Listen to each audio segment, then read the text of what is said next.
Hey, welcome to week 3 of our Q&A for Adult Sex Ed Month. I think this video is going to be short and sweet, so let's jump into it. My girlfriend keeps asking me about my fantasies, but I don't have any. What do I do? That's a fairly common question that I get on the regular, so I have a quick question in return for you. How is your creativity in your day-to-day life? See, fantasies come from our imagination, right? And imagination is like a muscle, so I gotta wonder what you're doing to work your imagination muscle on a regular basis. Do you paint? Do you build robotics? Do you write? Do you play like tabletop games with really elaborate character backstories? Do you read to nieces and nephews in funny voices?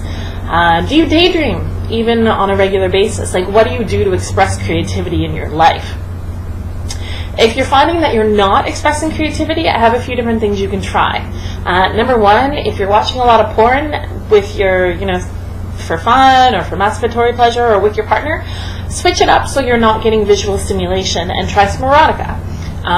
You can look for short stories, you can look for books, you can look for novellas, you can look for stories from the internet. There are hundreds and hundreds of slash fiction sites out there with a kink and a story for everybody, right, who's interested.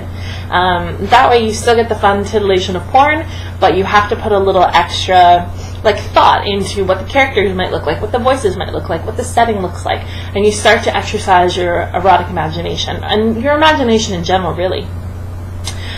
Something else for you to try would be this daydreaming exercise, or you can write it down, or you can ponder out loud, whatever works for you.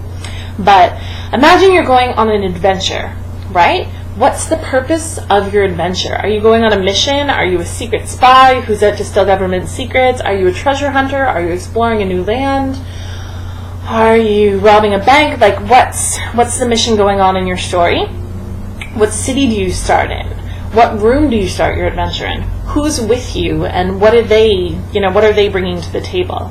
That's basically just an exercise that gets you thinking and daydreaming about, what ifs. And the next time, at first just start easy, right? Just start any story that you want. It doesn't have to be an erotic one. Just go on an adventure.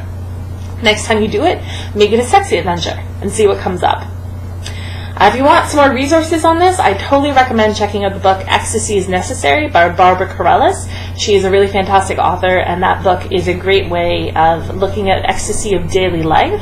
So first of all, it gets us thinking about how we personally experience ecstasy and eroticism, both in our sexuality, and then just kind of happiness in life in general.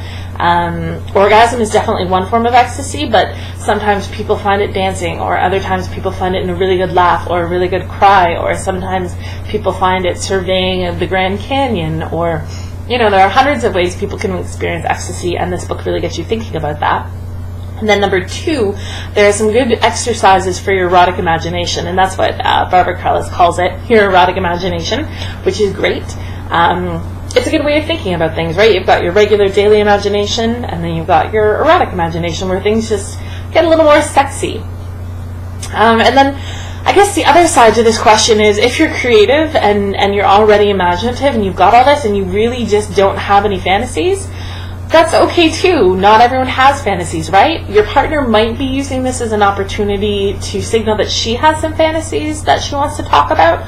So you can say babe, I'm really good, but I'd love to hear about yours, and maybe we can play out some of yours, and hey, maybe some of yours will give me ideas. So I hope that helps a little bit. We've got one more week of Q&A for Adult Sex Ed Month, so if you have anything you've been wanting me to answer, now is definitely the time to get in. You can leave a comment for me in the comments below. You can email me, heather@AuthenticSexualYou.com, or check out the little description of the video down there, and I will put in a link to our anonymous YouTube form. So again, thanks for asking. I would love to hear more about how you guys exercise your erotic imagination, and I'll talk to you next week. Bye.